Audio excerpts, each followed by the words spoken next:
Olá, sejam bem-vindos ao SantaCast Direto na Causa, o podcast que vai além dos sintomas. Eu sou o Glauco. E eu sou o Júlio. E o episódio de hoje, pessoal, é muito interessante para você que é pai, mãe, de primeira viagem, ou já navegando há algum tempo, terceira, tá no quarto filho, tem muitas dúvidas de como educar o filho, principalmente essa questão sobre dúvidas sobre vacina, até que tá um boom sobre vacina. E o tema de hoje, né, Júlio? E o tema de hoje é educação infantil e a importância das vacinas. Com o mestre, né, Glauco? José Marcos Carbonari, pediatra. Doutor, seja bem-vindo ao SantaCast. Muito prazer conhecer vocês e prazer toda a nossa nosso. audiência aqui. Obrigado pela oportunidade. Não, show de Ótimo. bola. A sala é sua, doutor, é nossa. Obrigado. Vamos falar sobre pediatria. E para começar, doutor, por que pediatria? Já vai provocar. É que nós já tínhamos conversado aqui antes, agora atualmente eu exerço apenas o meu dia a dia no meu consultório, mas eu dei aula na Faculdade de Medicina durante 34 anos e eu participei muito de exames de admissão de residentes. E essa era uma pergunta que a gente fazia para o candidato: por que você escolheu pediatria? Se respondesse assim, porque eu adoro crianças, era um horror, né? Porque a Xuxa também adorava, entendeu? Na verdade, existe sempre um algo a mais. Qual que é a representatividade da pediatria dentro do contexto da medicina em geral? É uma das 4 grandes áreas dentro do curso de medicina e dentro da nossa vida profissional. A pediatria é importante a gente entender que é uma especialidade, aonde dentro dela já existem hoje subespecialidades. Eu não gosto muito do termo sub, que dá a impressão que é uma coisa inferior, mas é um termo que se usa normalmente. Prefiro dizer áreas com super especialistas dentro da área médica. Isso é bom, mas não tanto. Por que não tanto?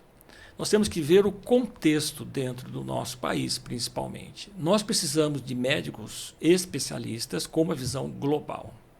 E dentro das particularidades da nossa área, um ou outro caso que precisa de uma especificidade muito particular, eu vou encaminhar para o super especialista.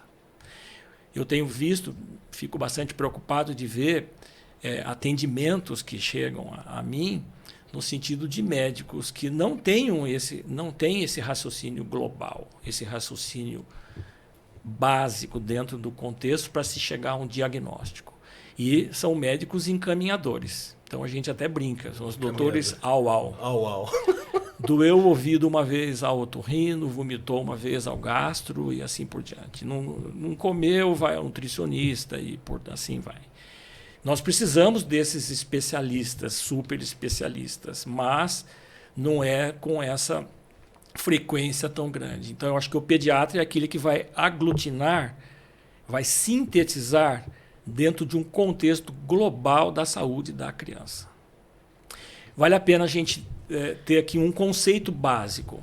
Criança não é adulto em miniatura. Ótimo, doutor. Se nós vamos comparar, por exemplo, um mecânico de carro, o cara vai consertar a roda de um carro. Se ele for pediatra, ele está consertando essa roda com o carro em movimento. Ou seja, a velocidade de desenvolvimento e de crescimento da criança é muito grande. São as várias etapas do crescimento e do desenvolvimento. E dentro do contexto da pediatria, nós temos que ter esse conhecimento. Crianças até 3 meses têm um comportamento, a partir de 3 meses outro, 1 ano outro, 2 anos outro e assim por diante. E isso é muito importante que o profissional saiba, lógico, porque isso faz parte da consulta pediátrica, ou seja, o maior problema é a falta de informação. Ou porque o profissional acha que o paciente, os pais, não vão compreender, o que não é verdade, ou porque ele muitas vezes também não sabe se explicar. Diante disso, doutor, aproveitando, por exemplo, qual que é a frequência, então, por exemplo, que os pais têm que saber de levar os filhos ao pediatra? Se cabe dentro disso. Isso é bastante interessante. Primeiro, vamos lá, nós estamos tratando de uma criança. Então, nós podemos fazer a pergunta: quando começa a vida? A vida começa no momento da concepção. Já começa ali. Não é com 2 dias, com 3 dias, com 9 meses. Portanto, é fundamental os pacientes marcarem uma consulta com o pediatra no período pré-natal. Por quê? Porque no último trimestre de gestação, ou os últimos 2 meses. Por quê? Porque ali você vai ter já um primeiro contato com esse especialista, que é o pediatra, e ele já vai te dar orientações básicas para desmistificar uma série de coisas que vão acontecer já no início imediato do nascimento. Você pega mães jovens, pais jovens, ou então nem tanto, já tem outros filhos. Então, enquanto nasceu o nenê, você está lá na maternidade, está tudo bem. Quando vai dar alta, pega o nenê, entrega no colo e fala assim, bom, tchau, vai que o filho é teu. Aí você fica absolutamente perdido. Então, essa visita, consulta ao pediatra no último trimestre de gestação é fundamental. O que a gente vai abordar ali? Já os primeiros momentos da criança. Por exemplo, hoje em dia, em relação a isso, os vários locais de nascimento, hospitais, pediatra na sala de parto. Isso faz toda a diferença. Por quê? Porque a criança pode apresentar algumas intercorrências que precisa de um pediatra, um especialista na sala de parto, já para você ter uma condução adequada e evitar as sequelas que vão vir a partir daí. A criança vai para o quarto. Acho que até posso estar comentando isso agora. Vontade, doutor. Então, por exemplo, vamos amamentar. A mãe tem que saber que os primeiros 4 ou 5 dias ela tem uma secreção na mama que se chama colostro. E o colostro não é o leite ainda.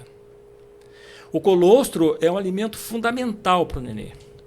Ele tem uma característica, quando a gente compara o colostro ao leite materno, o colostro ele é concentrado, de baixo volume. Por quê? Porque, veja bem, o principal fator que vai estimular a mãe a amamentar, ou seja, a mama a produzir o leite, é a sucção do bebê no peito. Se o nenê desse uma mamada e saísse 1 litro de colostro, ele não mamaria vigorosamente. Então, quando Deus fez a criança, já fez o colostro com essa característica. Para vocês terem uma ideia, qual que é a produção normal de colostro? De 20 a 120 ml. Tem mães que produzem 20, 30 ml de colostro que valem como quem produz 120. Compreendeu? Sim. Esse nenê vai sugar bastante. Ok, qual que é a sensação que ela vai ter lá na maternidade quando está dando colostro? Põe o nenê no peito, ele mama, suga, mama, suga, mama, suga. E a sensação dela é que não sai nada. E está saindo. E está saindo. Porque o volume é baixo. Então, isso é explicado lá na sala de parto. Lá nessa consulta pré-natal. Porque é muito interessante, veja bem, a mãe de primeira viagem, principalmente, ou nem tanto, porque tem as que já têm outros filhos, mas que também tem um monte de dúvida. Ou tem aquelas que tem a mãe que ajuda, né? Ou não foram orientadas. Assim. Doutor, porque a gente não nasce com manual, né? Ó, você vai... Exatamente. Eu falo assim lá no consultório, o manual de sobrevivência na selva. Ou normalmente grita para a sogra ou para a mãe, né? E veja bem, e o colostro ele tem uma característica diferente. Ele é de baixo volume e ele é espesso. Alguns são até meio avermelhados.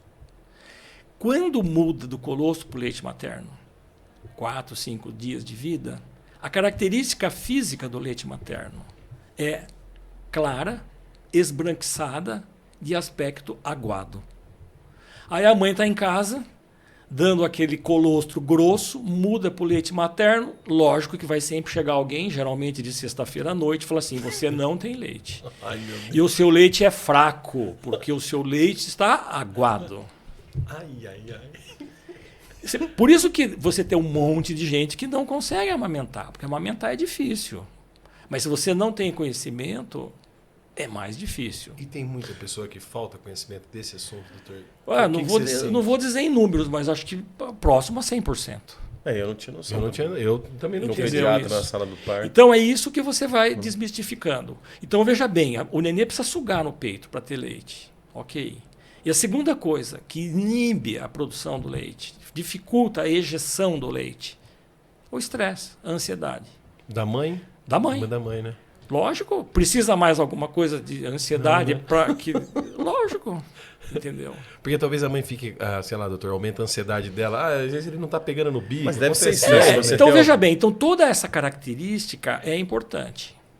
Segundo, o bebê nasce com alguns reflexos normais. Um deles chama-se reflexo de sucção. Tudo que você põe na boca do nenê, ele mama. O peito, a cama, o braço, a chupeta, o braço do pai, o lençol. Tudo ele mama. Nariz. Tudo ele mama. Nariz. Perfeito. Portanto, esse reflexo, alguns reflexos normais do recém-nascido, eles vão desaparecendo progressivamente, e geralmente a partir do 3º mês. Então, o primeiro reflexo, ou seja, a sucção do neném é instintiva, é reflexo. Isso significa que se você der uma chupeta para um neném até 3 meses, quem já deu pode saber. Você põe na boca, ele cospe. Sabe por quê? Porque ele não gosta da chupeta. Não é que não gosta, é que ele posiciona a língua na forma de mamar. Ele mama a chupeta. Só que para mamar a chupeta, ele posiciona a língua para a chupeta. A boca mais fechada. Aí você põe no peito, para o nenê é difícil, tem que abrir a boca, tem que posicionar. O que você acha que faz? Induz ao desmame. Não usa chupeta. A senhora tem aquela coisa, usa chupeta até que idade? Então, normalmente não precisa usar. Entendeu? Não precisa usar, né? Agora, vamos lá. Até 3 meses, não. Se está amamentando, não. Porque interfere diretamente. A partir de 3 meses, a sucção já passa a ser voluntária. A partir de então, se de repente o seu nenê for chupar o dedo, é mais fácil pôr a chupeta, porque pelo menos depois é mais fácil jogar fora, né? O dedo é mais difícil. Agora, nós temos que entender que a criança, ela está na fase oral. Toda a exploração do mundo é na boca. Você pega um nenê de 3 meses, você dá alguma coisa para ele, ele põe na boca. A primeira coisa que ele vai fazer. Essa é a forma dele se comunicar e dele explorar o mundo. Então, a fase oral é normal. A partir da fase oral, 1 ano e meio, 2 anos, passou essa fase. 1 ano e meio. Tira a chupeta. Na minha experiência, eu vejo que a maioria absoluta dos pacientes que mamam no peito, felizmente, não pegam chupeta e não faz nenhuma falta e não precisa. Então, uma coisa que não tem necessidade. Entendi. Outro reflexo que é importante do bebezinho até 3 meses, então o primeiro é o reflexo de sucção. Tudo que põe na boca ele mama. E doutor, mas aí o estresse da mãe é a questão da dor da amamentação? Não, na verdade, assim, veja bem, o estresse é o seguinte, eu não vou conseguir amamentar. Será que eu vou conseguir amamentar? E ela se frustra antes de... Lógico. Agora, vamos lá, tá bom? Bem, coisas práticas, quando elas vão lá no pré-natal. Mas o senhor acha que eu vou conseguir amamentar? Lógico. Você é de uma espécie chamada mamífero. Deus não faria um descendente de um mamífero se a mãe do mamífero não tivesse leite. Lógico que você vai ter leite. E bom. Só que os fatores que prejudicam. Por exemplo, tem um segundo reflexo, chama reflexo de procura. Tudo que você encostar no rosto do bebê, ele vira para mamar. Então eu até brinco com elas. Eu falo assim, sabe aquelas roupas de vó? As vós, me desculpa, eu sou vô também, já sei como é que é. Aquelas mantas que põem, que fica raspando no rosto do bebê, o neném fica desesperado. Lógico que vai aparecer uma tia, eu vou aliviar para a avó. Vai aparecer uma tia de sexta-feira à noite ou de véspera de feriado, vai falar assim, esse menino está esfomeado. Você não tem leite. E aí a mãe Por que não tem? Porque ele quer mamar o tempo inteiro. Toda hora ele quer mamar. Entendeu? Então são reflexos normais. Um terceiro reflexo, vale a pena a gente comentar. Sim, o reflexo. Por exemplo, você solta um bebezinho até 2 meses, 3 meses, você solta ele na cama, ele faz assim. Ele abre o braço, parece que está caindo no buraco. Uhum. Meu neném é muito assustado. Ele treme a boca, o lábio. Ele está com frio. Ele soluça muito. Na verdade, tudo isso é imaturidade neurológica. É um reflexo chamado reflexo de Moro. Reflexo de Moro. Ele tem imaturidade. Como eu disse, o neném não é adulto em miniatura. Então, o sistema nervoso dele é completamente imaturo. Então, essas orientações são importantes. Porque senão você fica achando, meu nenê é assustado, meu nenê tem fome o tempo inteiro, meu nenê só quer mamar. Você vai desmistificando isso. Então, eu acho que isso é importante na primeira consulta, né, pediátrica ou até já no pré-natal, para você já estar orientando isso. Quando o colostro muda para o leite materno, muda aquela característica e tal, né? E aí começa um quarto reflexo, chamado reflexo gastrocólico. Esses são os 4 pilares aqui. 4 pilares, legal. Quando o nenê suga... Como é que chama? Gastrocólico. Gastrocólico. Estômago, intestino. Quando ele está sugando, vai um estímulo para o cérebro do nenê que volta como resposta de contração intestinal. Então, as mães, quando estão amamentando, que muda para o leite, o nenê está grudado aqui no colo amamentando, certo? Eu falo assim, você vai começar a ouvir ou sentir a barriga roncar um monte. Ah, é verdade. Barulhão. O que é isso? Ele tem dor de barriga, ele tem cólica. Não, isso é o reflexo gastrocólico, é normal. E o que é característico? Quando muda para o leite materno, muda a característica das fezes do nenê. Quando ele nasce, dentro do intestino dele existe uma substância que é chamada mecônio, parece uma cola, quem já teve nenê sabe, escuro, esverdeado, assim.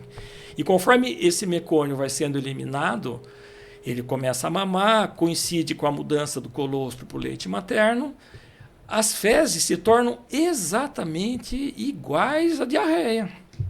Líquida, amarela, esverdeada, bem patriota, verde e amarelo, líquido, amarela, esverdeada, explosiva, barulhenta, voa na parede, sai uma sementinha que parece orégano e você nem comeu pizza e sai um catarrinho. Essa é a característica normal das fezes de um recém-nascido. E aí, isso é dor de barriga? Não. Isso tem a ver com o seu leite? Não, não diretamente. É fisiologia, é normal isso. Entendeu? E como ele tem reflexo gastrocólico, ele mama, contrai. Quantas vezes o nenê faz cocô por dia nessa fase? 8 vezes, 10 vezes. Isso que fralda, né? 12 vezes, certo? Moedinha do Sonic. Olha que interessante. Esse reflexo gastrocólico, ele desaparece a partir dos 3 meses. Então, desaparece o reflexo. Você já passa a ter uma maturidade neurológica. Ok. Segunda característica, ele mama leite materno. O leite materno é o alimento ideal para o bebê. Ele, praticamente, todo ele é absorvido. O que vai acontecer a partir de 3 meses em que mama leite materno? Ele espaça as evacuações e deixa de fazer cocô todo dia. Às vezes é normal, entre 3 meses e 6 meses, vai amamentar até 6 meses, às vezes fica sem fazer cocô 7 dias. E quando faz? É um monte mole que vai até o pescoço. Isso para deixar a mãe louca, porque fazia 12 vezes, de repente passa a fazer cada 10 dias, pira. Então o pediatra tem que estar atrás disso. Eu sempre acho assim, a gente tem que, aquilo que eu falei no começo, você tem uma evolução progressiva da criança. E o pediatra, ele tem que dar essa orientação antes. Por exemplo, cólica do nenê. Quando que o nenê tem a famosa cólica? Chamada cólica fisiológica do lactente. Veja o nome. Cólica não é um termo muito bom, né? Porque cólica dá a impressão que é doença, certo? Mas a gente já põe assim, cólica fisiológica. Se é fisiológica, não é patológica. É o normal. É por causa dessa contração intestinal. Que tem horas que contrai e não relaxa. Então você tem a cólica fisiológica. Em média, assim, os estudos mostram, começam com 19, 20 dias. Pioram até 1 mês e meio e de 1 mês e meio a 2 meses e meio, 3 meses, desaparece. Aí some. Some. Então o que acaba acontecendo? Tem a cólica fisiológica. Tá. Tem tratamento? Não. É fisiológica. Você tem que entender. Agora, veja bem. Estou falando dentro da normalidade, tá? A mãe tem que saber isso. Agora, vamos lá. O nenê suga e contrai o intestino. E passa a ser doloroso. Beleza. Aí ele chora. Ok. Então, a maioria das vezes, essa cólica acontece durante o final da mamada ou após a mamada.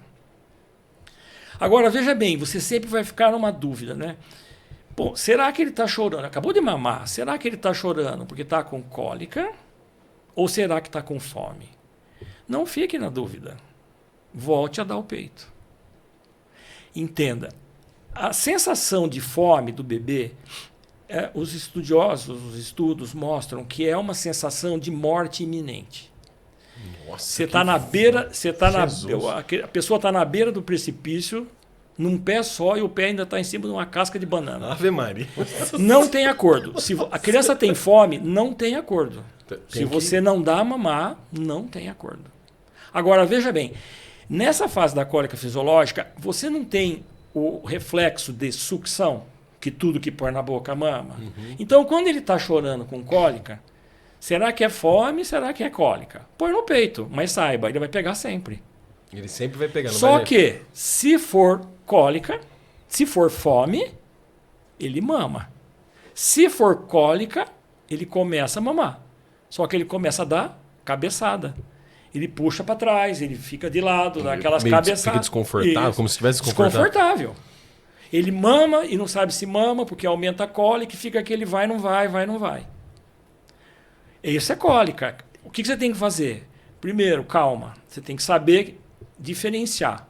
Segundo, se o reflexo, se a sucção do bebê no seio estimula a contração intestinal, se você fica nesse tira e põe, tira e põe, tira e põe, a cólica que dura 2, 3 minutos, dura 6 horas, né?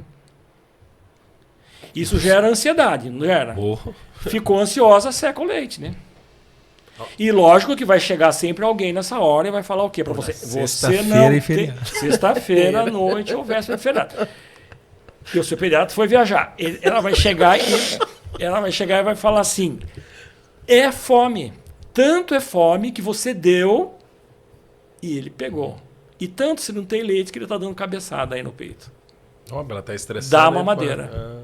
Aí já era.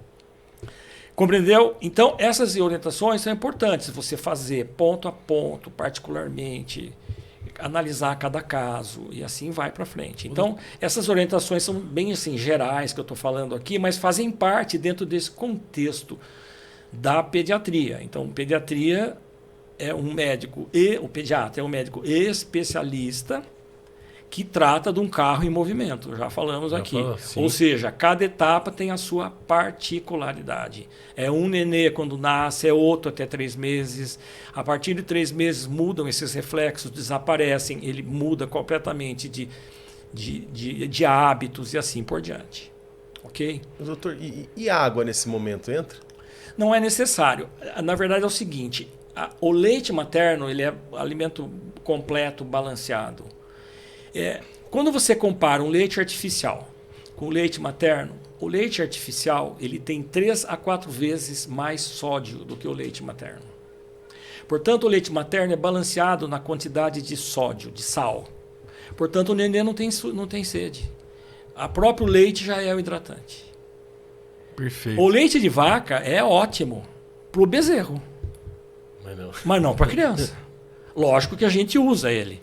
Mas se eu estou usando um leite artificial, que na verdade é um leite de vaca industrializado, eu tenho que saber que ele tem mais sódio e nesses casos, no aleitamento misto, eu tenho que oferecer a água regularmente. E o nenê decide se quer. Se tem sede, ele toma, não precisa estressar. Se não tem sede, ele não toma. No leite materno, não tem necessidade. O leite já é balanceado nisso. Com todos... Então não precisa nada de diferente. Doutor, e uma curiosidade, os pais nessa questão de orientação, por exemplo, eu fui pai novo, fui pai com 23 para 24 anos. Cabeça ainda, né, não tão consciente ainda. Sim. Pai de primeira viagem. Praticamente você saiu do pediatra. Saí do pediatra. Saí do pediatra e fui pai. Até que idade tem que ir no pediatra? Só um parênteses, né? Porque o pediatra trata, então, desde lá atrás, né? Intrauterino lá, vai dar as orientações, tá certo? Agora, a adolescência, que a especialidade se chama ebiatria, é uma especialidade pediátrica. Por quê? Porque o adolescente também é que nem o carro que está em movimento. Ele continua. Mais difícil, né, doutor? Tanto que tem pediatras que não tratam, mas tem pediatras que têm formação e que conduzem a isso, acompanham. Sim. Não, a questão que eu ia perguntar para o doutor, Glauco, é a orientação. Por exemplo, os pais chegam assim, doutor, o que eu faço? Tem muita dúvida, são curiosos com essas recomendações, por exemplo. Uma aula eu estou tendo aqui, uma orientação fantástica, doutor. Você sente isso? O que eu faço, doutor? O leite, quando eu estiver amamentando. Mas eu acho assim, o que eu acho importante? Eu pelo menos tenho essa prática. Eu oriento antes. Por exemplo, vamos dar um exemplo prático assim, tá certo? A mãe foi lá, o nenê tem 20 dias, um mês, a primeira consulta pediátrica, voltando, depois que nasceu, se nasceu tudo bem, deve ser feita do 7º ao 10º dia. Tá. Por que 7º ao 10º dia? Porque o nenê nasce com retenção de líquido. Todo nenê emagrece, não emagrece, ele perde peso porque perde água no início da vida. Ele para de perder peso por volta do 3º, 4º dia, quando coincide a mudança do colostro para o leite materno. Então, estando tudo bem, um parâmetro legal, você vê o nenê com 7 dias. Então, em média, é isso. Então, por exemplo, vai lá na primeira consulta. Essas orientações que eu estou falando aqui, eu já me antecipo, eu explico. E respondendo a sua pergunta, as mães falam assim, nossa, eu tenho um monte de dúvida. Todas têm. É legítimo que tenha. Que bom que tem. Mas aí eu falo o seguinte, não, ok, eu vou te responder todas as dúvidas. Mas converso, tiro o histórico clínico, examino, e algumas são ansiosas. Mas eu queria perguntar, falei, um minutinho, eu vou te explicar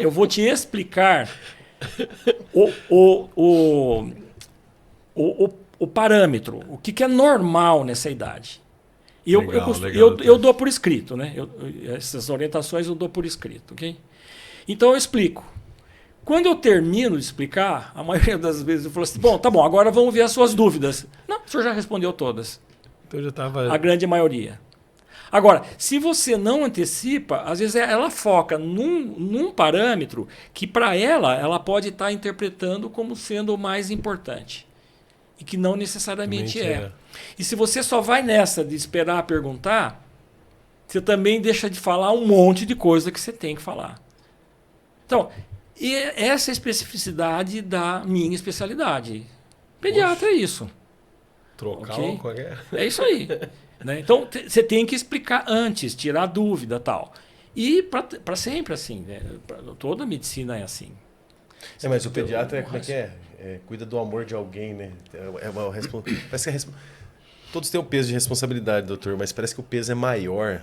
Não sei se eu estou conseguindo passar meu sentimento. Mas o pediatra das especialidades médicas, parece que tem um peso maior, porque é uma outra vida. E é totalmente educacional. Né? Porque, por exemplo, acho que parece que você perguntou no começo, por exemplo, então, essa primeira consulta, com média 10 dias, estando tudo bem. E depois, qual que é a frequência? A frequência, até um ano, é mensal, todo mês. O bebê está ótimo todo mês. Por quê? Porque o nenê não é igual de um mês para outro. E você tem as etapas do desenvolvimento. Vamos diferenciar duas coisas aqui. Né? Por exemplo, que as pessoas não sabem, falam assim, como é que ele está? Ele está se desenvolvendo bem. O desenvolvimento não é crescimento. Existem duas coisas separadas. O que é crescimento e o que é desenvolvimento. Crescimento é aquilo que é medido. Peso, altura, perímetro. Desenvolvimento é capacidades neurológicas que se expressam na expressão do corpo, vamos dizer assim, pela maturidade cerebral.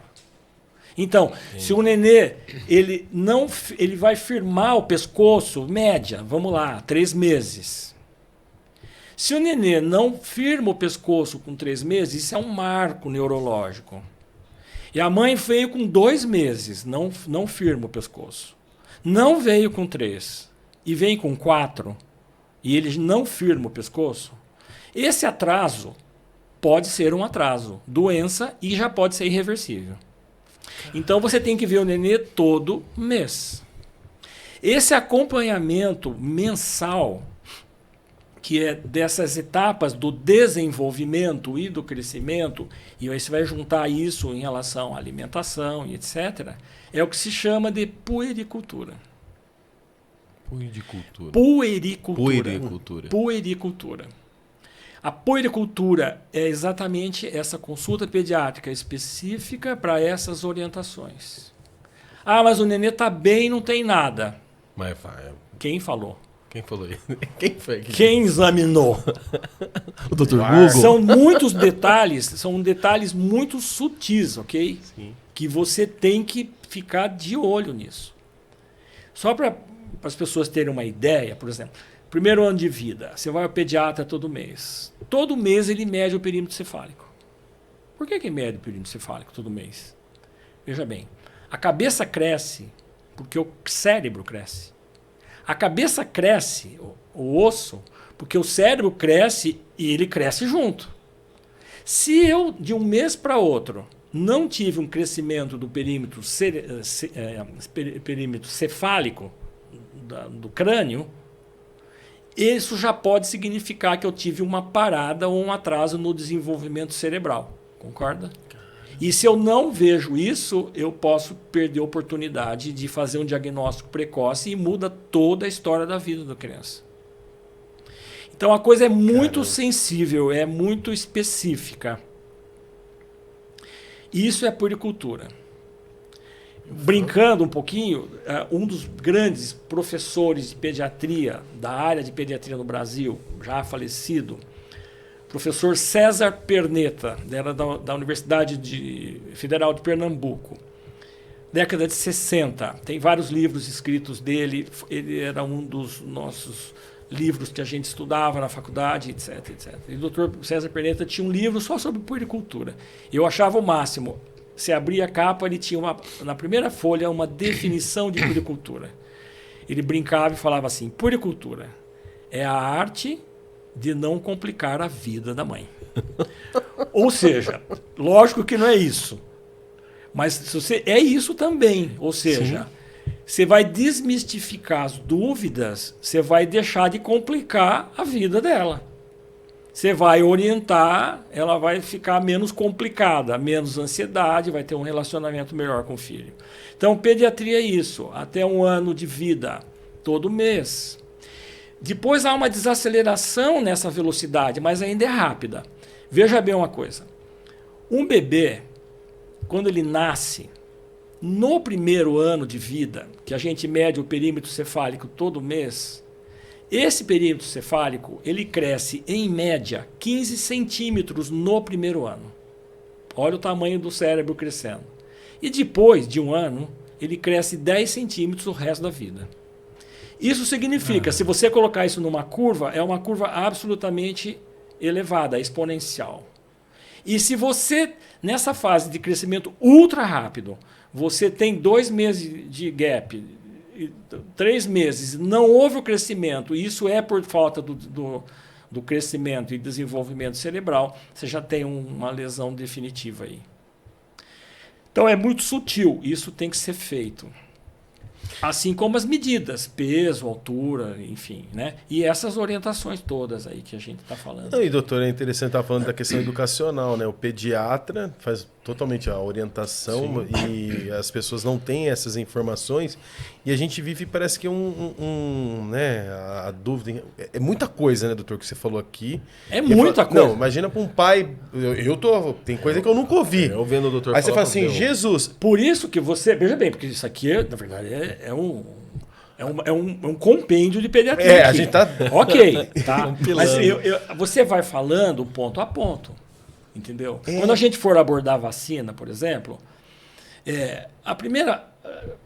A gente vai falar isso, mas nas orientações de vacina mais específicas, ocorre já a partir de 2 meses. Então, de repente, na primeira consulta, com 7 dias, com 10 dias, você não precisa ficar enchendo a cabeça da mãe e do pai com vacinas que vão ser feitas aos 2 meses. Aumenta a ansiedade da mãe e do pai. Você aumenta a ansiedade. Então, você tem que abordar, de acordo com a faixa etária da criança, o assunto que é pertinente daquilo. E aos poucos você vai acrescentando isso. Né? E isso faz total diferença, porque hoje em dia a dúvida é um negócio doido, entendeu? Todo mundo tem dúvida. Lógico que tem. É que eu penso, quando minha esposa estava grávida, eu fiz um curso de logosofia. E eu lembro da apresentadora lá, da pedagoga, falando sobre como moldar esse ser para o mundo, né? Como criar esse ser. E a gente parece que é uma geração de permissividade. O doutor falou que eu fiquei muito com isso. Não é um adulto de miniatura. Sim. Diante de tudo isso que o doutor falou, como que a gente educa uma criança para esse mundo, doutor? Diante de tudo, todo esse cenário e os pais junto. Na verdade, para ter essa cautela. A gente tem que entender o seguinte, por exemplo, dentro da família, primeiro, antes de qualquer coisa, qualquer que seja a sua crença, tem que entender que família é plano de Deus. Segundo, se é plano de Deus, você não tem que criar para o mundo. Você tem que criar para viver no mundo. Porque tem aquele ditado. É diferente. Tem aquele ditado, né? Filho, você cria para o mundo. Então você tem que dar esse tipo de subsídio, esse tipo de parâmetro. Mas o mundo quer desvirtuar isso. Então, coisas muito comuns, assim. Por exemplo, papai é seu amigo. Já viu essa frase? Sim. Mamãe é sua amiga. Pai e mãe não é amigo dos filhos. Quem falou que é? Pai e mãe é mais do que amigo. É pai e é mãe. Qual é a diferença entre pai, mãe e amigo? Amigo não corrige. Pai e mãe corrige. Porque quem ama, corrige. Então tem hora que você tem que corrigir. Você deve abraçar, beijar teu filho, falar que ama todo dia, muitas vezes por dia. Jamais como troca. Como recompensa? Negativo. Espontâneo. E na hora que tem que falar, tem que falar. Na hora de dar não é não. Não é não, sim é sim. E você vai dar sempre as respostas de acordo com a capacidade dele entender. As crianças, elas vão explorar o mundo. Vamos falar aqui um exemplo. O bebê começa a engatinhar. Aí já começa a mexer nas coisas, certo? Então vai lá mexer na TV. Não mexe na TV. Tela plana, 4K, Samsung, 50 megapixels, vai cair e vai quebrar. O que ele entendeu? Zero. Nada. Entrou aqui, blá, blá, blá, blá, blá, blá, blá, blá, blá, blá, blá. Você tem que ir até ele. Você deve, quando falar com seu filho, você tem que olhar nos olhos. Você deve abaixar para falar com ele. Perguntar isso, doutor. Sim, mas você não tem que ficar no mesmo nível. Você tem que ficar um pouquinho acima. Porque o ser humano foi feito para ter limite. Pouquinho acima. Olhe nos olhos e fala numa voz solene. Eu falo no consultório. Não mexe. Quebra. Nesse tom. Nesse tom. Se achar que exagerou, precisa pedir perdão. Na próxima, menos. Você diminui um pouco. Agora, não adianta você falar assim, não mexe. É o mesmo tom que você fala assim, vamos ali tomar um sorvete. O que ele entendeu? Zero, nada. Ok? Esse é um ponto. A segunda coisa, quer ver? Um outro exemplo prático. Você já viu crianças assim, 1 ano, por exemplo. Deixa ele subir na mesa. Ele cai e aprende. E aí? O abençoado sobe 20 vezes no dia e cai 20. Meu filho não aprende. Nada a ver. Idade. Veja bem, nessa idade, ele está numa fase que ele não extrapola uma experiência anterior para uma experiência atual. Por exemplo, ele vai subir na cadeira e vai cair. Acabou de cair. Quando ele olhar a cadeira de novo, ele vai falar assim, o que será que é isso? Nunca vi isso. Vou explorar isso. Ele sobe de novo e cai de novo. Ele olha a TV, o que será que é isso? Então, o que ele guarda? Ele não extrapola essa experiência. Isso faz parte da etapa do desenvolvimento, ok? Então, o que ele guarda? Ele guarda, e isso é comportamento dele. O comportamento é ele explorar. Como é que você educa ele? No seu comportamento. Qual é o seu comportamento? Tom de voz. Não existe. Muito bom. Tá fazendo birra. Não. Para de chorar. Fica quieto. Eu sei, é 2 palavras sempre. Fica quieto, para de chorar, não mexe. É aqueles pais falam assim, se cair vai apanhar. Tem uns que Negociar. Negociante. É o pai negociante. Ou então, ó, veja bem, isso é muito sério, porque, ó, veja bem, ele não extrapola uma experiência anterior para uma experiência atual, tá? É a mesma coisa isso. Por exemplo, ele derrubou a TV, quebrou, tá? Ou ele vai mexer na TV, você não quer. Quando seu pai chegar, eu vou falar para ele que você mexeu na TV e você quebrou a TV. Cara, daqui 5 minutos, ele já não lembra mais, já passou um século para ele. Quando o pai chega e dá bronca nele, ele fala assim, não estou entendendo nada. De onde está vindo essa palavra? Por isso que é imediato. A colocação é imediata, é o limite que você coloca. É, porque hoje é uma geração meio de permissividade, né? Permite tudo. Que nem Papai, mamãe é seu amigo. Não é amigo, é pai e mãe. Que nem tem crianças, às vezes, que os pais estão conversando, a criança fica se intrometendo. Ou chega uma outra pessoa, fica se intrometendo. O que seria isso, doutor? Às vezes é curiosidade. Você tem sempre que responder as dúvidas dela, mas não tem que falar mais do que ela quer saber. Não é chamar atenção, no caso. Não. Ou você para, por exemplo, tá? Interrompeu uma conversa. Uhum. Um minutinho. O que você quer? Por que é isso? É por isso. Respondeu. Agora eu vou falar com a pessoa. Vira e fala. Então você tirou a curiosidade dela. Não adianta falar a mais, tá? Se você fala mais, já deixa despercebido isso. Para ela, é muita informação. Então ela tem que ser. Ela vai sanando a dúvida dela ponto a ponto. E isso é de acordo com cada idade. Então esses limites você tem que colocar. Por exemplo, 3 anos, 4 anos, não sei. Não pode falar. Tem essa questão de imitar, de já mentir. Tem uma certa idade que a criança já consegue ter esse... Essa questão é muito importante, né? A mentira é comportamento aprendido. Comportamento aprendido. Não minta. Não minta. Não faça isso. Não minta. Aí, nesse momento, toca o telefone e o pai fala assim, atende para mim. Se for fulano, fala que eu não tô. Já mentiu, já peguei. Qual é o exemplo que você está dando? Mentir. Quer dizer que tem horas que eu posso mentir, tem horas que eu não posso mentir. Negativo. Não pode mentir nunca. Tem que falar a verdade. E sempre você responder, tirar as dúvidas dentro da possibilidade daquilo que ela quer saber. Ô, doutor Marco. Aí você vai tirando, você vai... Quer ver? Só uma... Não. E uma outra coisa que você abordou o negócio de mentira, né? Daí comum, por exemplo, criança, etapas do desenvolvimento, tá? Cresce rápido até 1 ano, depois desacelera o crescimento. Toda criança depois de 1 ano, 2 anos, não é mais nenê. A criança não é mais nenê, ela é nenê até 1 ano, tá? Até 1 ano é nenê. E ela é lactente até 1 ano, ou seja, ela é mamífera. O leite ainda é importante até 1 ano. Depois de 1 ano não é mais mamífero, tá? Pode até tomar leite. Então eu falo para a mãe assim, você conhece algum mamífero que depois que desmama toma leite? Já não. Vaca toma leite? E a mãe que deixa? Cachorro? Não. Ok? O leite não é o alimento mais importante. Agora, veja bem, é uma fonte importante de nutrientes. Pode tomar? Lógico que pode. Mas o excesso não. Então eu estou querendo pegar esse gancho aí, porque daí, veja bem, a criança muda o ritmo de crescimento. Ela vai crescer mais lenta. Só para ter uma ideia, primeiro ano de vida, uma criança engorda, em média, 8 quilos no ano. E cresce 25 centímetros no ano. De 1 para 2 anos, ela vai engordar 1,3 kg a 1,5 kg. E vai crescer 10 centímetros. O que aconteceu? O carro que anda mais devagar gasta menos combustível. O processo metabólico dela desacelera.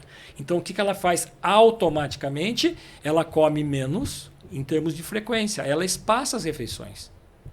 É café da manhã e almoço. Deu qualquer coisa no meio da manhã, dançou, não vai almoçar. Aí a mãe quer que coma. Vai ter os docinhos, né? E vai, entendeu isso? Aí, não minta pro seu filho, mas eu não minto. Eu falei, mente um monte. Quer ver como você mente? Põe lá para comer, não quer comer. Come, se você comer, você fica bonita, se você não comer, você fica feia. Já mentiu, porque comeu, não ficou bonita, não comeu, não ficou feia. Mentiu uma vez. Se você comer, você fica forte, se você não comer, você fica fraco. Mentiu de novo. Não ficou forte. Okay? É combo isso. E você quer ver? Você quer ver uma mentira fantástica? Eu falo assim pra ela. Falou assim: mente um monte. Menino, um dia você me mata. Mentiu de novo, porque não morreu. Agora, o que você tem que falar pra criança na hora da comida? O básico. Se você não comer, você vai ficar com fome. Ponto. Mentiu? Não. Qual que você tem que fazer? Não comeu? Você não vai comer? Não. Então eu vou tirar o prato, amanhã você come. Tira o prato e vai embora. E larga com fome. Porque às vezes, eu não vou te dar não sei o quê. Só que aí, veja bem, a maioria assim, né? Passa 10 minutos, agora eu quero. Quer nada. Só que ela quer perturbar você. Não quer. Ela quer negociar. Agora a criança é tudo esperta, fica tudo malandro depois de um ano. Ela aprende assim, cara, eu não vou comer, porque se eu não comer eu quero O processo de aprendizado é leite. muito rápido. Rapidíssimo. Se eu não comer, eu ganho o que eu quero. E aí o povo do outro lado fica assim, tadinho. Aí vem a avó. Ai, pelo menos não almoçou, pelo menos tomou leite. Engano, dona Maria, tá errado. Não é mamífero, é bezerro. Não, bezerro. Então não tem. Ô, doutor, e se a mãe dá leite depois de um ano, continuar dando leite pro bebê? Vai fazer mal isso? A OMS, a Organização Mundial de Saúde, estipula o aleitamento materno até 2 anos. Até 2 anos. Mas vamos lá. Algumas características aí. Vamos pensar no contexto da OMS mundial. A maioria da população passa fome.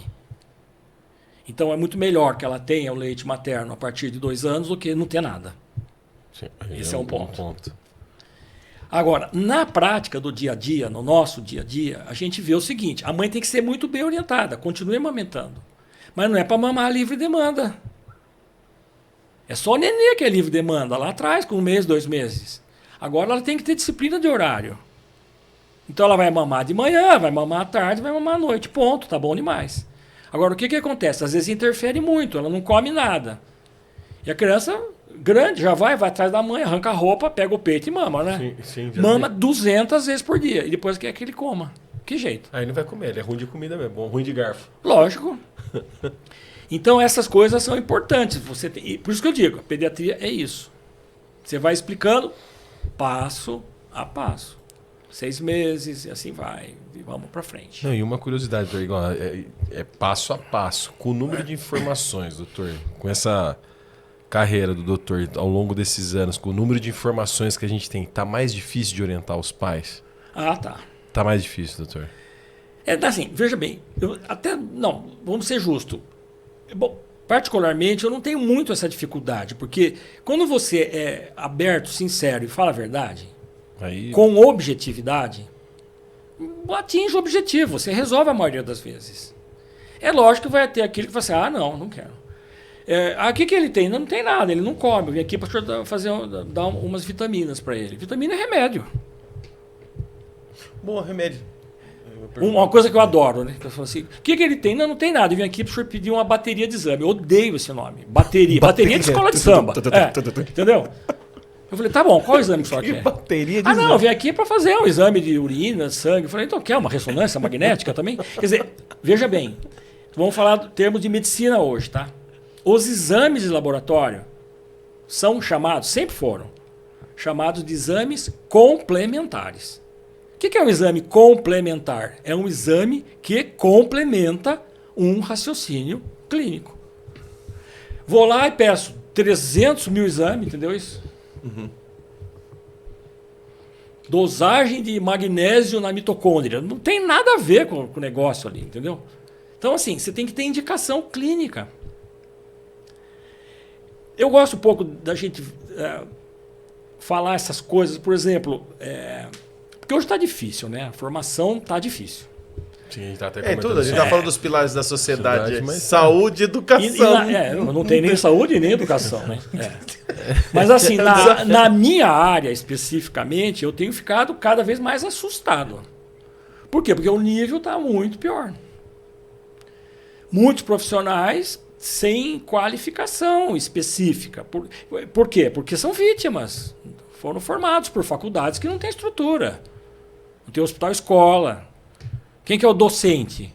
Não, a faculdade terceiriza o internato, vou fazer no hospital XYZ. Lá tem ótimos profissionais. Mas é muito diferente ser um bom médico e ser um bom médico e um bom professor de medicina. Porque Entenda bem, vamos falar uma palavrinha aqui. O que é diagnóstico? Gnose quer dizer conhecimento. O que é dia? Dia quer dizer caminho, através. O que é um diagnóstico? Eu tenho um conhecimento que me leva, me guia a uma conclusão daquela patologia. Então você tem que saber anatomia, fisiologia, para saber fisiopatologia, para saber terapêutica, para saber os sinais e sintomas. Hoje em dia a gente vê muitos tratadores de sintomas. Não causa, né? O que ele tem? Tosse. Tosse na doença. Tosse é sintoma. Tá, por que tosse? Dá um Google aí. Vai aparecer 300 causas de tosse, entendeu isso? Eu vou tossir. Aí fala, então assim, tá tossindo, tá. Eu vim aqui para o senhor dar um xarope para tosse. Poxa, aí... É para aumentar a tosse ou para diminuir a tosse? Não, você tem que estar a causa da tosse. Entendeu? Sim. Quem que vê isso? É o pediatra, é o médico, o clínico tem que ver isso, o raciocínio clínico. Mas hoje em dia, inverte. Eu vim aqui para fazer uma bateria de exames. Então tá bom, então vamos fazer esses 10 exames, mais um raio-x, não sei o quê. Aí você recebe o exame, tá tudo normal. E por que pediu? Para nada. Mas chega falando assim, eu vi no Google que eu tinha que pedir uns exames, uma bateria de exames. Tem essa bugada? Não. Bateria é comum. Bateria é comum. Adoro, A bateria é escola de Mas samba. Mas assim, escola de samba. Mas assim, o Google sim, tem muito Google. Tem muito googleiro. Chega lá, doutor, eu vi isso. Mas faz parte. Faz parte. Faz parte. Porque entendeu? É uma curiosidade hoje, todo mundo procurar, né, essa ferramenta. Sim. Todo mundo procura, entendeu? Mas também tem o outro lado da conversa. Tá? Porque, veja bem, quando eu estava na faculdade, os alunos falavam assim, muitas vezes, a gente ia passar visita, né? O que tem o paciente assim, assim, assim? Ah, professor, consegui chegar muito à conclusão. A mãe é uma péssima informante. As informações dos sintomas. Eu falava assim, não existe mãe péssima informante, existe médico mau tirador de história. É você que tem que... É você que tem que... Não, é verdade isso aí. É você que tem que... Você que tem o conhecimento para diagnóstico. Portanto, você tem que fazer as perguntas pertinentes para você juntar aquele grupo de sinais e sintomas e chegar a uma conclusão diagnóstica, conhecimento através do raciocínio. Certo? Certo. Agora, Oxe. Pergunta, tem raciocínio? Tá escasso. Certo? Porque o que vai acontecer? Medicina, tenho certeza disso. Nunca o médico vai ser substituído. Quer dizer, já é, né? Muitas vezes. Porque não é assim. Você digita uma série de sinais e sintomas e o computador faz o diagnóstico. Cara, não é assim. Funciona desse jeito. Você entra para diagnóstico diferencial, mas você tem que saber. Agora, como é que você sabe? Você sabe desse jeito. Então, eu estava comentando até com vocês antes aqui da nossa entrevista aqui, né? No final dos tempos da faculdade. No final dos tempos é bom, né? Tá acabando, né? Tá acabando, né? 5 anos atrás, né? Então, eu me lembro, assim, os alunos mais finalistas, né? Eles falavam assim, professor, dá uma dica. Dica de ouro. Porque qual que é a dica? É o seguinte, ó, o senhor é um bom professor. Então, se ele tosse, que remédio o senhor dá? Se ele vomita, que remédio... Essa é a dica. Essa era a dica. Não. Então, vamos dar a dica. Me fala os mecanismos fisiológicos da tosse. A tosse é um reflexo, é um sintoma, é uma defesa do organismo. Quer ver um exemplo? Acho que vale a pena a gente comentar. Comum isso. Ai, doutor, ele está com febre. Levo no pronto-socorro ou não levo? Tem. Ok. Calma. Quer dizer, tem que entender o que é febre. Febre é sintoma de defesa. Por exemplo, uma pessoa que tem uma imunodeficiência, o sistema imunológico dela não funciona. Ela faz meningite, septicemia sem febre. É que nem dor. Dor é um sintoma de defesa. Existem pessoas que não sentem dor. Então, a dor é um alarme. A febre é a mesma coisa.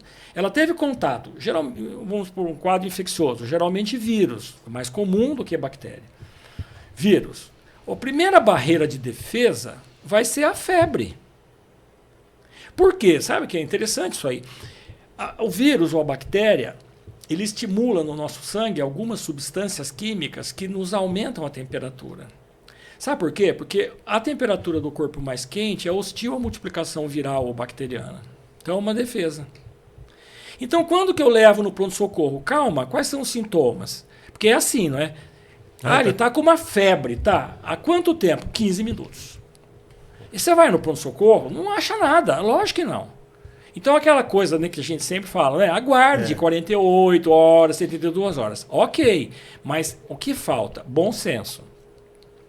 Ele está com uma febre. Ok, pode ser uma meningite? Pode. Quais são os sintomas associados?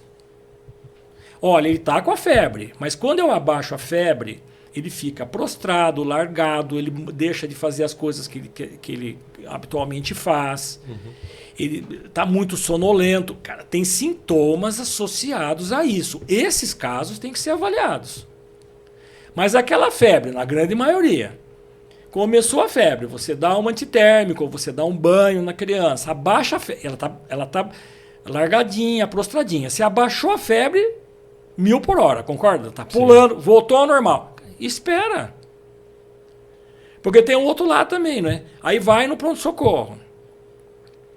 Complicado, porque hoje em dia se instrumentaliza muito, faz muito exame. Diagnóstico. Não. Doutor. Mas era um quadro viral. Ok.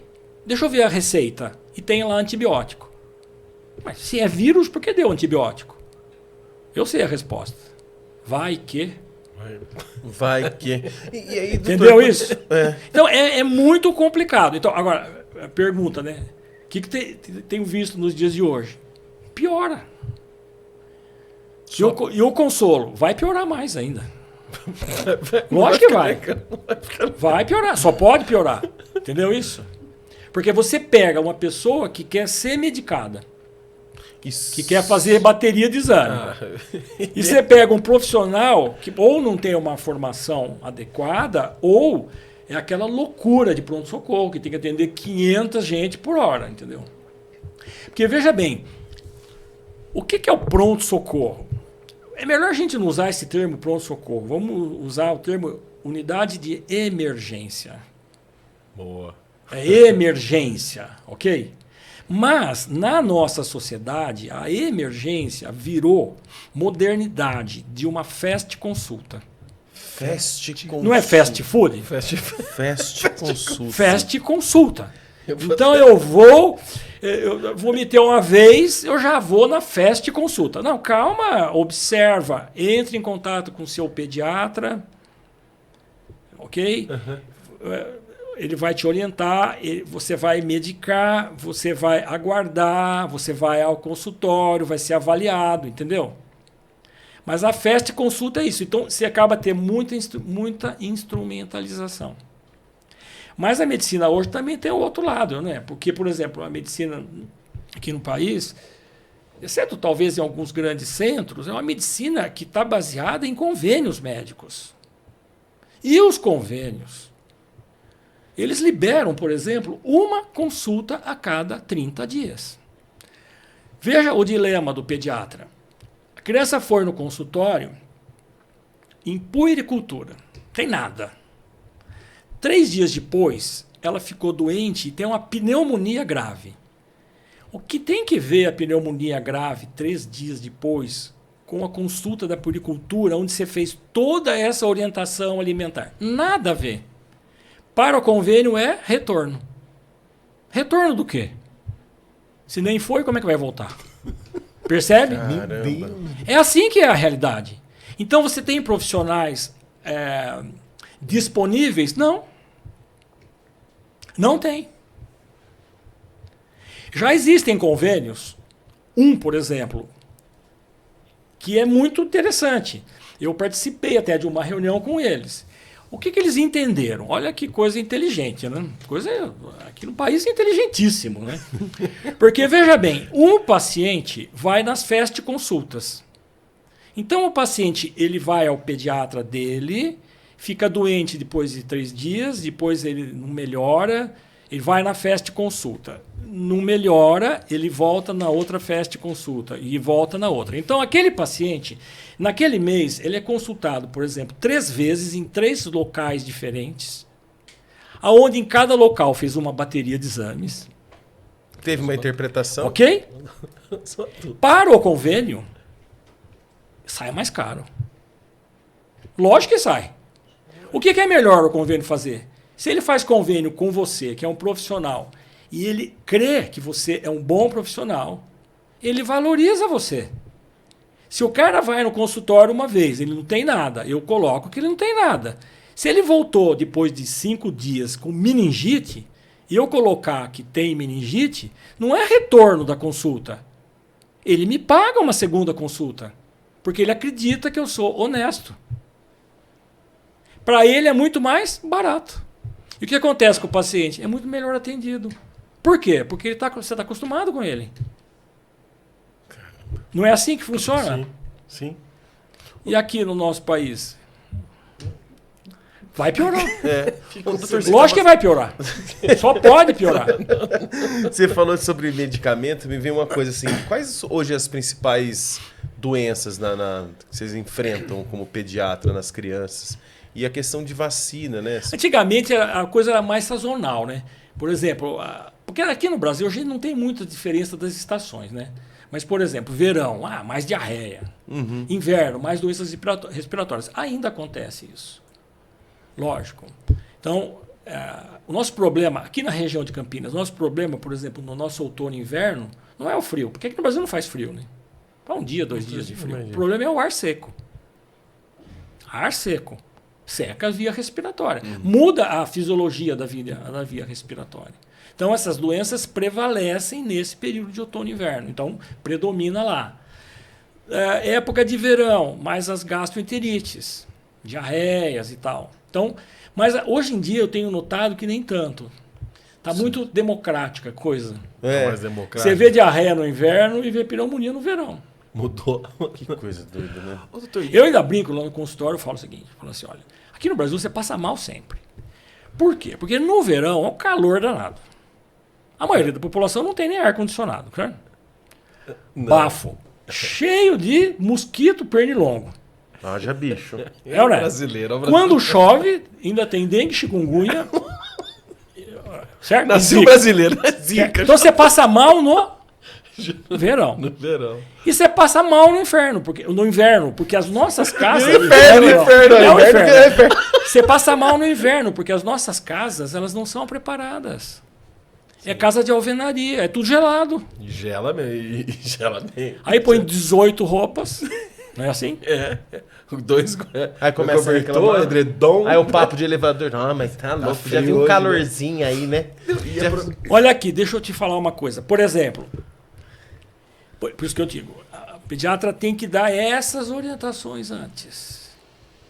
Outono e inverno, ar seco. Tá. Qual que é a função do nariz? Por que Deus fez o nariz com 2 furos e não fez um furo só aqui em cima da cabeça? Porque tem que ter 2 furos aqui. Sabe por quê? Olha só. O ar que chega no nosso pulmão, no alvéolo, para fazer as trocas gasosas, oxigênio, gás carbônico, ele tem que estar a 95% de umidade. E tem que estar a 37 graus. E tem que estar puro. Então, se você tem o nariz, quando o ar passa pelo nariz, o nariz tem 3 funções. Ele filtra o ar, ele aquece o ar e ele umidifica o ar. Para que o ar chegue lá dentro na temperatura adequada. Então, no nosso outono e inverno, nos últimos tempos agora, recentes, você vê que está uma loucura. Muda muito. Né? Então, o que você tem que falar para o paciente na consulta pediátrica de rotina, quando chega no começo de outono? A senhora tem que hidratar sempre o nariz com soro e deve ter um umidificador de ambiente que deve ser ligado sempre que a umidade do ar esteja abaixo de 60%. E aí eu falo assim para os pacientes, até quem está me ouvindo, faça isso. Porque pergunto assim, você tem no aplicativo de celular, no seu celular, aplicativo de clima? Todos têm. Você olha a umidade do ar? Nenhum olha. Eu ia falar assim. Só vê se vai chover. Tem uns que falam que 40 já vai vir água. Aqui, ó. Você vai, roda o aplicativo. Você vai ter a grande surpresa. Sabe o que acontece no nosso outono e inverno aqui? Quando chega de manhã, o ar está 90% de umidade, ar ambiente. Quando chega às 11 da manhã, esse ar está invariavelmente a 60%. Quando chega às 5 da tarde, ele está a 20%. Aí eu tenho umidificador e ligo à noite. À noite não precisa, dona Maria. À noite tem o sereno. Tanto que o ar sobe a umidade e chega de manhã está 90%. Quando é que só tem que ligar o umidificador do ambiente? Quando a umidade está baixa. Ok? Então, quando você faz isso, você está favorecendo e impedindo que essas doenças sazonais ocorram. Sim. Agora, vamos lá. Qual que é a função do nariz? Aquecer o ar. Então, se o ar está muito gelado, como é que ele aquece o ar? A mucosa nasal chama mucosa porque produz muco. Brilhante, né? Fantástico. Esse muco, ele acontece o seguinte, a mucosa, nosso organismo ele tem um ciclo nasal, onde ele faz uma vasodilatação, aumenta o fluxo sanguíneo na mucosa nasal. Chegando mais sangue, extravasa mais líquido, ele aquece o ar e umidifica. Nossa, perfeito. Né? Perfeito. Percebeu? Ok? Agora, beleza. Quando a umidade está 20%, não tem compensação. Então você tem que ajudar. Aí as crianças vão para a escola. Pergunta. Quanto paga na escola? Ah, pago caro. Mais caro que muita faculdade. Eles te dão um tablet ultra mega intergaláctico. Power Alpha, tudo. Vai até para NASA, vai para Marte. Nem o Elon Musk tem. Não tem nem ele tem um desse. E tem ar-condicionado. Pergunta, tem umidificador de ambiente? Resposta, não. Tem que usar soro no narizinho. As crianças nas creches. Doutor, vai para a creche e fica doente. Lógico, fica mesmo. Mas aí não tem questão de falta de vacina, talvez? Não, calma, vamos chegar lá. Estamos falando da fisiologia aqui. Tá. Ok? Ansiedade, segura a ansiedade aí, ó. Não fique ansioso. Não fique ansioso. Calma. Por nada andeis ansioso, diz o Senhor. Olha, então o que eu faço uma cartinha e dou para a mãe, leva para a escola. Eu sugiro, assim. Veja bem, o seu nenê vai para a escola, a senhora coloca a fraldinha na mochila, não é? Por que não coloca o frasquinho de soro com o nome dele? E na hora que vai trocar a fralda, usa o soro na escola. Quando você hidrata a mucosa e usa o umidificador, melhora tudo. Ele deixa de ficar doente. Porque esse ar ruim é ruim para a mucosa. E a primeira barreira de defesa nossa é a mucosa nasal. As doenças respiratórias entram por onde? Pela pele? Não, entra pelo nariz. Entra pelo olho, não. Certo? Perfeito. Aí o nariz não funciona. O que ele faz? Respira pela boca. Se ele respira pela boca, o ar que entra no pulmão usou um desvio. A boca tem as estruturas do nariz para aquecer e umidificar? Não. Então o ar chega no pulmão mais seco, mais frio e impuro. Qual que é o mecanismo de defesa para isso? Tosse. O senhor me dá um remédio para tosse? Não. Como é que você tira a tosse? Tirando a causa da tosse. Nossa, doutor, então tem um monte de gente que fica tomando um monte de coisa para tosse aí e tá azedando tudo. Então, veja bem, casos e casos, mas na grande maioria é isso. Eu falo para os pacientes, assim, isso é uma psicoterapia. Ô, doutor, Ou seja, pelo menos eu dei o xarope. Sim. O que adiantou? Nada, mas uma curiosidade. Então é isso. O Covid, as crianças não foram para a escola, 2 anos afastadas, aí 3 anos, aí a imunidade das crianças foi, né, Glauco, alterada. Essa pergunta da imunidade é muito comum. Eu venho aqui porque ele tem uma baixa de imunidade. Qual é a doença de imunodeficiência que ele tem? A imunidade sensu lato geral não tem nada a ver. Na verdade, é a imunidade local. Essas medidas aí ajudam bastante. Mas a questão em particular do Covid, na minha experiência, antes do aparecimento dessas inúmeras cepas mutantes, os X-Men, era muito baixa em criança. Isso a literatura mostra isso. E eu estou aqui, por exemplo, pai com Covid, mãe com Covid, cuidador com Covid. A gente fazia os testes nas crianças e todas estavam negativas. Hoje em dia, nessas cepas atuais, agora deu uma boa reduzida, mas nessa cepa atual, a maioria sim, mas com sintomas muito leves. A questão do Covid, entenda bem, quando você tem uma doença viral, o Covid é um exemplo qual que é o problema do Covid? Não é o Covid que mata. É a consequência que ele leva ao que a gente chama de doença inflamatória sistêmica. Tem um monte de vírus que dá doença inflamatória pulmonar e mata. Bronquiolite, por exemplo, que é comum, né? Comum, Como é que a bronquiolite mata o cara com insuficiência respiratória? Porque ele dá um processo de inflamação nas vias respiratórias que o seu pulmão perde a capacidade de troca de CO2, de gás carbônico e oxigênio. Então, é a mesma característica. Você tem que avaliar as comorbidades do paciente. Mas, em termos de tratamento específico, não há, na verdade, um tratamento específico para isso. São tratamentos sintomáticos aí, né? Entendeu? Entendi. Então teve... Porque hoje em dia está difícil, né? Vira uma festa. Porque aí foi tudo culpa. O Covid fez isso. Tossiu, espirrou. O pessoal já pensa isso. E, doutor, essa questão de vacina que a gente estava querendo falar aqui, tem essa questão de ser ministrado em clínicas e no posto, a diferença? São as mesmas? Isso é bom abordar. Porque é custo? Primeiro, a questão de vacina. A gente deve fazer as vacinas, sim. É um estímulo imunológico importante para você criar anticorpos. Por exemplo, vamos dar um exemplo normal, fisiológico. A pessoa tem sarampo, vírus do sarampo. Quem teve sarampo só tem uma vez na vida.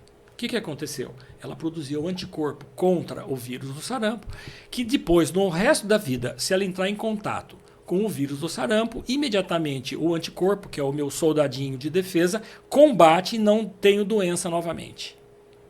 A vacina é essa exposição com o vírus morto ou vírus vivo atenuado, que vai estimular o seu sistema imunológico a produzir esses anticorpos antes que você tenha a doença. Então é importantíssimo fazer as vacinas.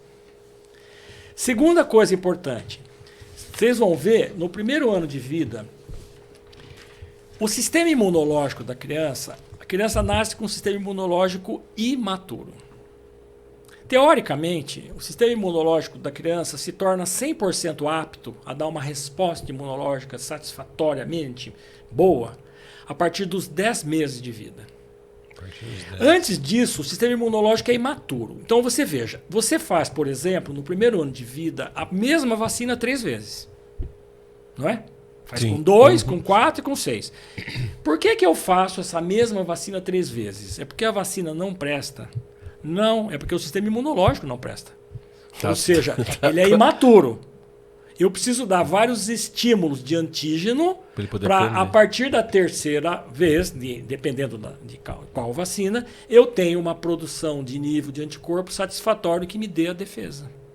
Por isso que eu tenho que repetir essas doses de vacina. Então, vacinas devem ser feitas todas. Agora, o que é importante eu saber? Vacina é tudo igual? Resposta, não. Tem vacina que vamos focar o seguinte, determinadas vacinas que são dadas na rede pública dão a mesma proteção dessa mesma vacina na rede particular. Então, essas vacinas, tranquilo. Não tem problema. Agora, vamos dar um exemplo. Primeiro ano de vida. Tem várias vacinas. 4 vacinas do primeiro ano de vida, dadas na rede pública, não foram atualizadas. Vamos ser objetivos. Vacina do rotavírus. Rotavírus é uma doença viral mundial que é bastante grave. Vacina do rotavírus pública. É uma vacina monovalente. Tem um tipo de vírus. Esta mesma vacina, na rede particular, pentavalente, 5 vírus, protege 5 vezes mais. É igual? Não. Aí já... Ok. Voltando lá no começo, quando o nenê vai com 1 mês no consultório, vai fazer, por exemplo, a vacina do rotavírus com 2. Na consulta de 1 mês de puericultura, o pediatra tem que falar, olha, com 2 meses ele vai fazer várias vacinas. Essa e essa e essa e essa não são iguais. Você informa o paciente a diferença na proteção. Porque não é assim, eu vou fazer a vacina particular porque dá menos reação. Não é isso. Aí faz particular, paga e dá a reação, ok? Não, o foco não é esse. O foco é a proteção vacinal. Outra vacina. Vacina pneumocócica. Pneumocócica, antipneumocócica. Para meningite pneumocócica. Ou a doença pneumocócica invasiva. Ok. Essa vacina é feita logo aos 2 meses, a primeira dose. A vacina pública antipneumococo é a Pneumo 10. Tem 10 sorotipos. Nossa. A vacina particular pneumocócica é a Pneumo 13. Tem 3 sorotipos a mais. Então, os 10 com mais 3. Ok. Estatística. Atualmente, a doença pneumocócica, meningite pneumococo, 50% dos casos atuais são causados por esses 3 pneumococos que não tem na vacina pública. Significa que a vacina pública protege 50% dos casos e os outros 3 não incluem nessa vacina. Então não há proteção. Tem diferença de vacina? Lógico que tem. Porque o grande problema é o seguinte, eu falar o seguinte, eu faço a vacina e você declara, estou imune. Que é o que aconteceu na vacina do Covid, não é isso? No começo, o povo tirava selfie, estou salvo. Não vou virar... Não vou... O que aconteceu? Era uma vacina de 1 dose, que virou 2, que virou 3, que virou 4, e o cara já teve 3 vezes Covid. E não virou jacaré, não. Ok? Então, é isso. Sim. Então, por exemplo, mais 2 vacinas do primeiro ano. Vacina meningite meningocócica. Vacina pública. Vacina meningocócica para o meningococo C. Monovalente. O meningococo C. Ora, lógico, se toda a população faz essa vacina contra o meningococo C, ele protege contra o meningococo C. Se você for ver os dados estatísticos hoje, das meningites meningocócicas, 18% são meningococo C. 100 menos 18 deu 82 de diferença. 82% é o meningococo A, W e Y, que não tem na vacina pública C. Então eu fiz a vacina meningococo C, estou protegido contra a meningite meningocócica. Quem disse? Está protegido, 18% dos casos. 18%. A particular é a tetra, ACWY. Por exemplo, 70% das meningites hoje são causadas por um meningococo, chamado meningococo tipo B. 70%. Essa vacina não tem na rede pública. Doutor, e aumenta a diferença? São caras. São. Chega. Agora, vamos lá. Por exemplo, existe toda uma sensibilidade. Porque isso daqui é uma herança, concorda? E ninguém sabe. Porque, lógico, isso aí não sai no telejornal, né? Não vou dizer qual. Não sai. Não sai. Não sai, certo? Agora, veja bem. Se o paciente não tem informação, ele não tem como cobrar isso. Mas só para vocês terem uma ideia, por exemplo, atualmente, essa meningite meningocócica do tipo B, que é 70% dos casos, está sendo feita na rede pública em adolescentes. Porque o principal vetor são os adolescentes, porque eles que transitam nos botecos, nos barzinhos. Né? Bom, se tudo evoluir favoravelmente, eu creio que mais um ano e meio, creio que todos os brasileirinhos vão ter o privilégio de tomar essas vacinas. Mas e se não acontecer? Ok, você tem que ser informado. Isso é papel do profissional de saúde. Porque o problema mais grave é o profissional de saúde não informar. Esse é o ponto. Porque ele precisa informar. Porque o paciente não sabe. Ok, de quem é a culpa? É do médico. O médico me informou? Ou do enfermeiro. Doutor, e no caso das sociedades brasileiras que tem, né? Sociedade brasileira de pediatria, as sociedades que tem, né? De várias especialidades. Elas são atuantes, mas assim, eu não sei, do meu ponto de vista, acho que tinha que ser mais incisiva, não é? Porque nós não estamos discutindo aqui querer fazer a vacina meningocócica ou não querer. Não, longe disso, sim. É orientar mesmo, né, doutor? A buscar... Por exemplo, até pouco tempo, os adolescentes faziam vacina HPV, né? Ok? Beleza. A vacina HPV feita na rede pública era a vacina bivalente. Ela tinha cepas do herpes vírus que ocasionavam câncer de colo de útero. Beleza, tranquilo. Beleza. Só que ela não tinha cepas dos herpes vírus que davam verrugas genitais. E as verrugas genitais são fator predisponente para câncer de vulva, vagina e pênis. Se você for ver estudos recentes, houve um aumento do câncer de pênis, de vulva e de vagina na população. Lógico, porque tomou vacina bivalente. Atualmente, essa vacina já foi atualizada na rede pública. Então, o adolescente vai à rede pública e está fazendo a HPV tetravalente. Quando não tinha, o que eu falava no consultório? Olha, vai fazer a vacina. Não é tudo igual. Tem vacina que é igual. Essa não é tudo igual. Mas isso é um fato importante. Essas vacinas custam caro, tá? Eu não tenho condição de eu dar a vacina agora. Perfeito. Mas veja bem, o mais cruel é você omitir a informação. Olha, você não tem condição de fazer a vacina ACWY, a tetravalente da meningite hoje, tá bom? Então você faz a meningite C, mas fica sabendo que a cobertura não é ideal. Quando você tiver uma condição, arrumou um emprego, etc., o que você faz? Você prioriza isso. Você vai certo? Eu sugeri assim, falava assim no consultório. Festa de aniversário. O que eu vou dar de presente de aniversário? Vacina. Porque custa R$800 uma vacina. Caramba, já... É muito caro. Agora, o que você faz? Você pode pegar 3 pessoas, 4 pessoas, sabe? Sim. Percebeu? Vamos rachar. Agora, isso não é administrar o problema?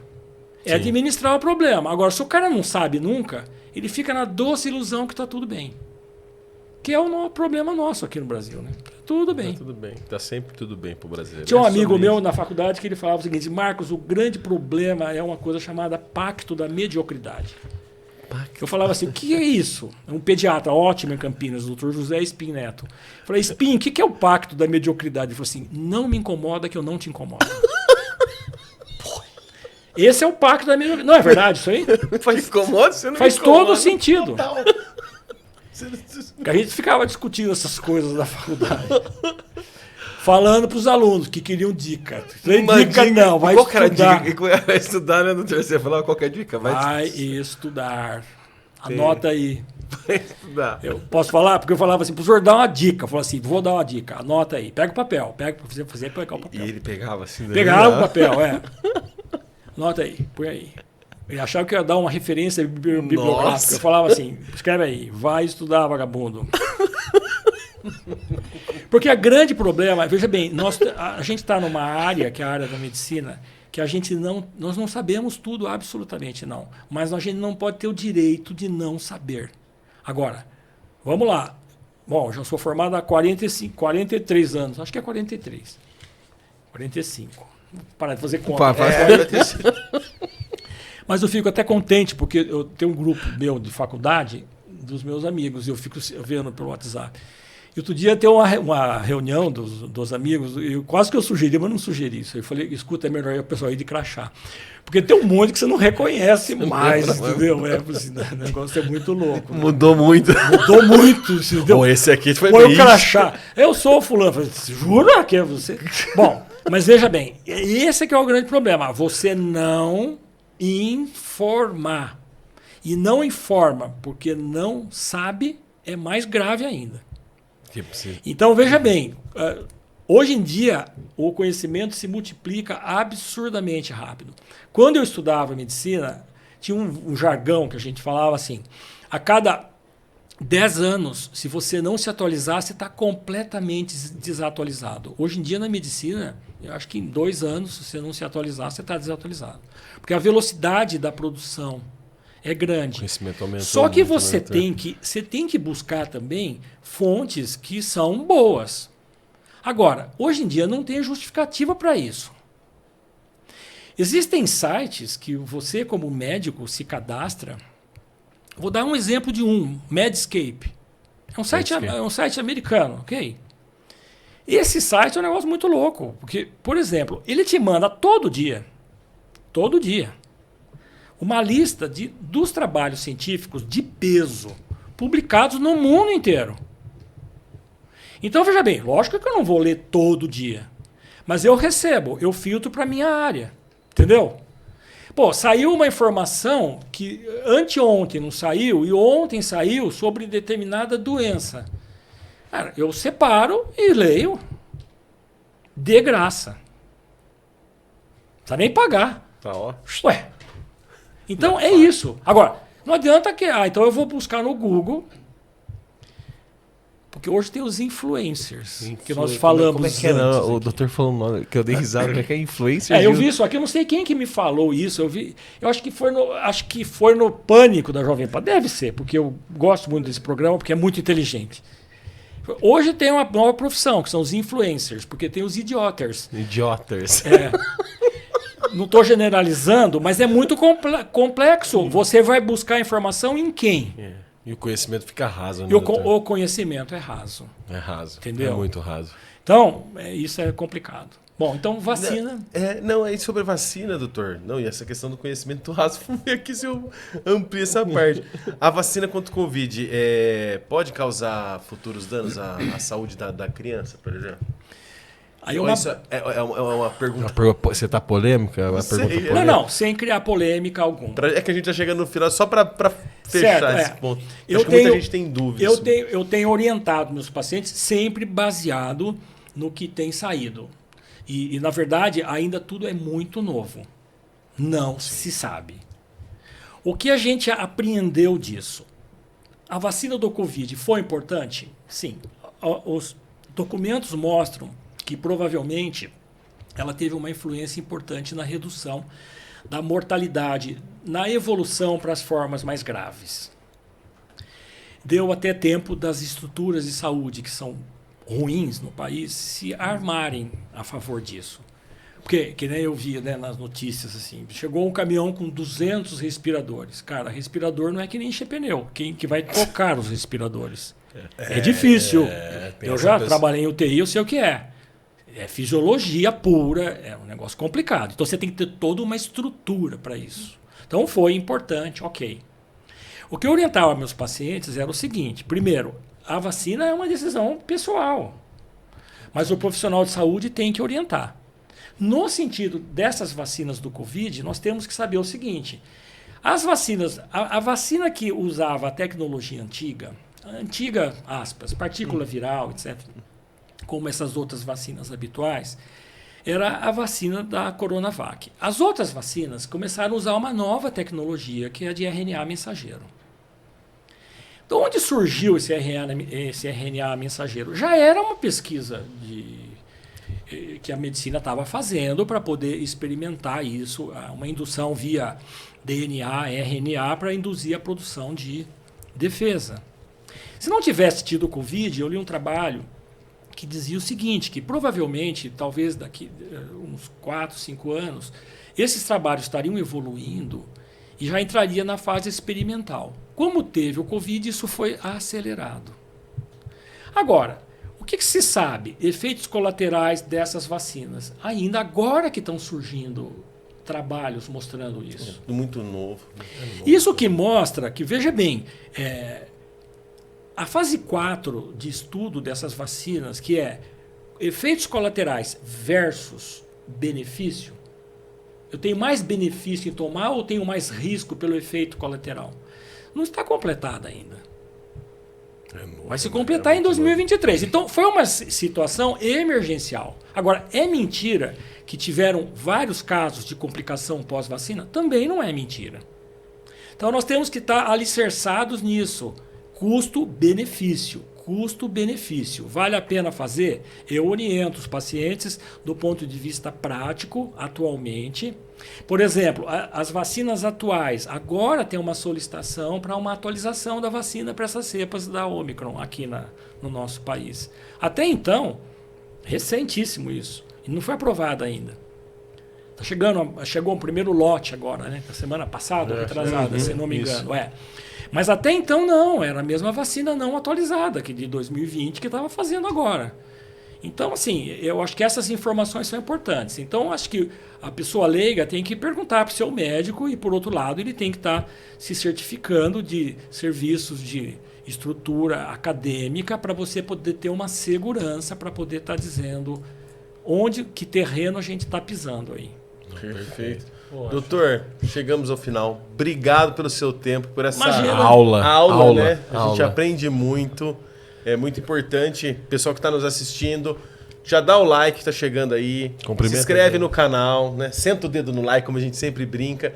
Aciona as notificações. E se você gostou muito desse conteúdo, compartilhe para uma pessoa que precisa escutar, né? Ouvir o que esse professor, esse profissional brilhante nos passou hoje. Nossa, doutor, para fechar, assim, qual é a mensagem que você dá para o pessoal que está nos assistindo, para nossa audiência de extrema qualidade aí, um recado para os pais? O que você pode falar para eles? Eu acho que a questão é o seguinte, entender que criança não está pronta.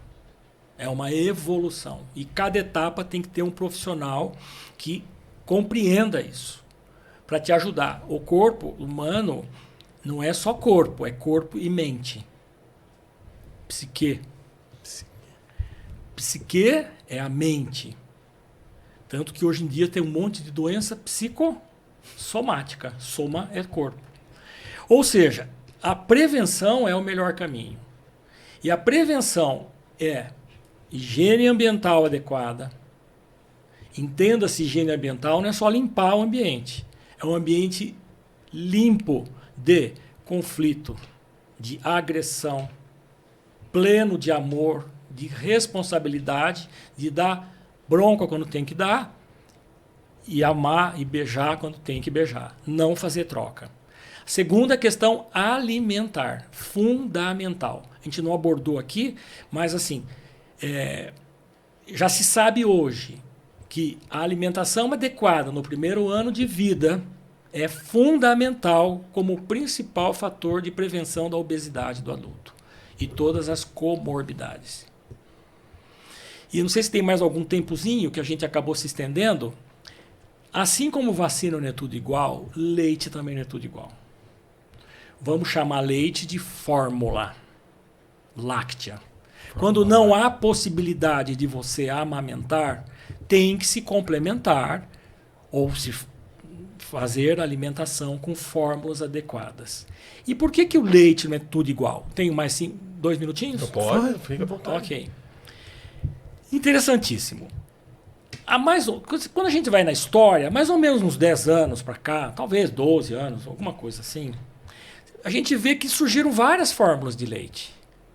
Antigamente eram fórmulas de leite em pó, que era o leite de vaca, que tirou lá, virou pó e acrescentou algumas vitaminas. Um estudo mundial, multicêntrico, interessantíssimo, num segmento de 20 anos, o que eles observaram? Eles observaram o seguinte: pegavam crianças amamentadas ao seio até 1 ano, 1 ano e meio. Seguiram essas crianças. E crianças não amamentadas. Aos 5 anos de idade, essas crianças que foram amamentadas comprovadamente tiveram 5 a 6 pontos de QI a mais do que as que não foram amamentadas. E aí não se sabia o que era. E aí foi se descobrir, maravilhosamente, outra providência do nosso Deus, que o leite materno tem algumas gorduras que são chamadas de LC-PUFAs, do qual 2 mais importantes, o HDA e o ARA. Mas o que importa? Essas substâncias, elas favorecem a formação de sinapse cerebral. Porque veja bem, a criança não é adulto em miniatura, como eu falei no início. O cérebro é imaturo. E como é que ele vai se maturando? As células vão formando sinapses que vão se comunicando. E essas crianças que receberam HDA e ARA têm mais facilidade cognitiva, porque tem um cérebro de estrutura melhor e isso faz a diferença para a vida inteira. E, a partir daí, as fórmulas lácteas passaram a ser acrescidas de HDA e ARA, por exemplo. Mas tem fórmulas que são acrescidas, tem fórmulas que não são. Portanto, o leite não é tudo igual. Você deve questionar o seu pediatra. Essa fórmula tem isso? É lógico que essas fórmulas são mais caras do que as outras, mas elas não é um preço absurdamente diferenciado. Mas você percebe a expressão disso em toda a vida do paciente. Então, isso é ciência. Então, a alimentação adequada. Perfeito. Certo? O leite artificial não substitui o leite materno, óbvio. Mas na impossibilidade absoluta de amamentar, o leite artificial, a fórmula, vamos chamar assim, tem que ser a mais completa possível. Então, isso é um recado. Quer dizer, vacina não é tudo igual. Leite não é tudo igual. Leite não é tudo igual. E o ser humaninho não é um adulto na miniatura. A criança não é adulto em miniatura. E é isso aí, entendeu? Nossa, doutor, muito obrigado. Eu estou à disposição aí de vocês. Ó, e pessoal, na descrição dos vídeos terá o contato do doutor, onde encontrar esse profissional. Né, Júlio? Nossa, fantástico. Nos encontramos no próximo episódio. Doutor, obrigado mais uma vez. Obrigado. Júlio, Obrigado pelo convite. Até mais. Nós que agradecemos, doutor.